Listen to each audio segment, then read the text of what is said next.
Welcome to ಮನಿ ಉಚಾ cooking channel. ಇವತ್ತು ನಾವು ಚಿಕನ್ ಗ್ರೇವಿ ಈಸಿಯಾಗಿ ಮಾಡುವಂತಹ ಗ್ರೇವಿ ಮಾಡೋದು ಹೇಗೆ ಎಂದು ನೋಡೋಣ ಬನ್ನಿ. ಇದಕ್ಕೆ ತೆಂಗಿನಕಾಯಿ ಬಳಸೋ ಅವಶ್ಯಕತೆಯೇ ಇಲ್ಲ, ತುಂಬ ರುಚಿಯಾಗಿರುತ್ತೆ. ಈ ಥರ ಒಂದು ಸತಿ ಟ್ರೈ ಮಾಡಿ ನೋಡಿ. ಮೊದಲು ಒಂದು ಪ್ಯಾನ್ಗೆ 1 ಸ್ಪೂನ್ ಎಣ್ಣೆ ಹಾಕಿಕೊಳ್ಳಿ.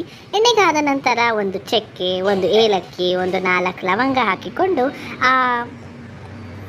ಇದೆಲ್ಲ ಸ್ವಲ್ಪ ಫ್ಲೇವರ್ ಬಿಡಬೇಕು, ಅಲ್ಲಿವರೆಗೂ ಸ್ವಲ್ಪ ಒಂದೇ 1 ಸೆಕೆಂಡ್ ಫ್ರೈ ಮಾಡಿಕೊಳ್ಳಿ.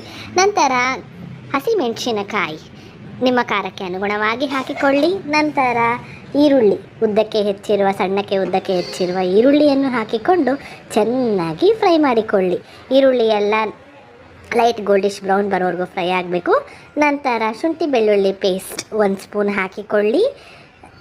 ಹಾಕಿಕೊಂಡು ಚೆನ್ನಾಗಿ ಸಾಫ್ಟ್ ಆಗಬೇಕು. ಈರುಳ್ಳಿ ಲೈಟ್ ಗೋಲ್ಡಿಶ್ ಬ್ರೌನ್ ಟರ್ನ್ ಆಗಬೇಕು. ಈ ಥರ ಮಾಡಿದ್ರೆ ರುಚಿ ಚೆನ್ನಾಗಿರುತ್ತೆ ಅಂತ ಅಷ್ಟೇ, ಇನ್ನೇನಿಲ್ಲ.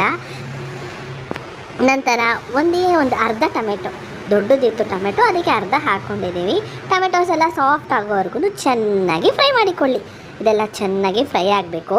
ಚೆನ್ನಾಗಿ ಫ್ರೈ ಆದ ನಂತರ ಸ್ಟವ್ ಆಫ್ ಮಾಡಿಬಿಟ್ಟು ಸ್ವಲ್ಪ ತಣ್ಣಗಾಗಬೇಕದು. 1 ಇಡಿ ಕೊತ್ತಂಬರಿ ಸೊಪ್ಪು, 1 ಇಡಿ ಪುದೀನ ಹಾಕಿಕೊಂಡು ಫ್ರೈ ಮಾಡಿರುವ ಈರುಳ್ಳಿ ಟೊಮೆಟೊ ಅದನ್ನೆಲ್ಲನೂ ಸ್ವಲ್ಪ ಹಾರಿದ ನಂತರ ಮಿಕ್ಸಿ ಜಾರಿಗೆ ಹಾಕ್ಕೊಂಡ್ಬಿಟ್ಟು ಚೆನ್ನಾಗಿ ನುಣ್ಣಗೆ ರುಬ್ಬಿಕೊಳ್ಳಿ. ನಂತರ ಅದೇ ಪ್ಯಾನ್ಗೆ ಇನ್ನೊಂದು 2 ಸ್ಪೂನ್ ಎಣ್ಣೆ ಹಾಕಿಕೊಳ್ಳಿ. ಎಣ್ಣೆ ಕಾದ ನಂತರ ಈ ಚಿಕನ್ ಪೀಸಸ್ ಇರುತ್ತಲ್ಲ, ಸಾರಿಗೆ ಹಾಕೋ ಚಿಕನ್ ಪೀಸಸ್ನ ಹಾಕಿಬಿಟ್ಟು 40% ಬೇಯಬೇಕಿದ್ದು ಚಿಕನ್ನು, ಅಲ್ಲಿವರೆಗೂ ಚೆನ್ನಾಗಿ ಫ್ರೈ ಮಾಡಿಕೊಳ್ಳಿ. ಈಗಲೇ ರುಚಿಗೆ ತಕ್ಕಷ್ಟು ಉಪ್ಪು ಹಾಕ್ಕೊಂಡ್ಬಿಟ್ಟು ಚಿಕನ್ನ ಯಾವಾಗಲೂ ಅರಿಶಿನ ಮತ್ತು ಉಪ್ಪು ಹಾಕಿಬಿಟ್ಟು ವಾಶ್ ಮಾಡಿಬಿಡಿ. ಆವಾಗ ಅದು ಒಂಥರ ಹಸಿ ವಾಸನೆ ಎಲ್ಲ ಬರುತ್ತಲ್ಲ, ಅದೆಲ್ಲ ಇರಲ್ಲ. ಇದನ್ನು ನಾವು ಅರಿಶಿನ ಮತ್ತು ಉಪ್ಪು ಹಾಕಿಬಿಟ್ಟು ವಾಶ್ ಮಾಡ್ಕೊಂಡಿದ್ದೀವಿ. ಈಗ ರುಚಿಗೆ ತಕ್ಕಷ್ಟು ಉಪ್ಪು ಹಾಕಿಕೊಂಡು ಚೆನ್ನಾಗಿ 40% ಬೇಯಬೇಕಿದು, ಅಲ್ಲಿವರೆಗೂ ಚೆನ್ನಾಗಿ ಫ್ರೈ ಮಾಡಿಕೊಳ್ಳಿ. ಎಂದಿದೆ ಅದು.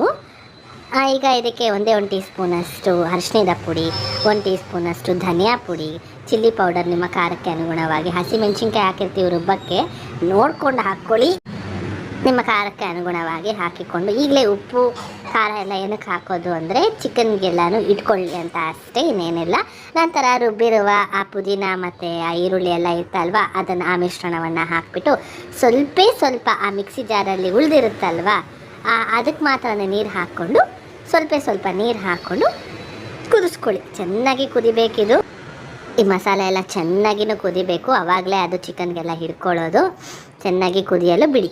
ಆವಾಗವಾಗ ಮಧ್ಯ ಈ ಥರ ಕೈ ಬಿಡ್ದಂಗೆ ಸ್ವಲ್ಪ ಹಂಗೆ ಮಿಕ್ಸ್ ಮಾಡ್ತಾಯಿರಿ. ನೋಡಿ, ಸ್ವಲ್ಪ ನೀರು ಹಾಕ್ಕೊಂಡಿದ್ದೀವಿ, ತುಂಬ ಹಾಕ್ಕೊಳಕ್ಕೆ ಹೋಗಬೇಡಿ. ಲಿಡ್ನ ಕ್ಲೋಸ್ ಮಾಡಿಬಿಟ್ಟು ಚೆನ್ನಾಗಿ ಬೇಯಲು ಬಿಡಿ.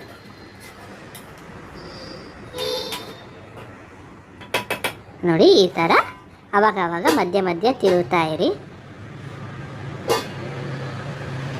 ಲಿಡ್ನ ಕ್ಲೋಸ್ ಮಾಡಿಬಿಟ್ಟು ಬಿಟ್ಬಿಡಿ. ಒಂದು 5 ನಿಮಿಷ ಬಿಟ್ಟರೆ ಸಾಕು, ಅದು ಚೆನ್ನಾಗಿ ಕುದಿಯುತ್ತೆ.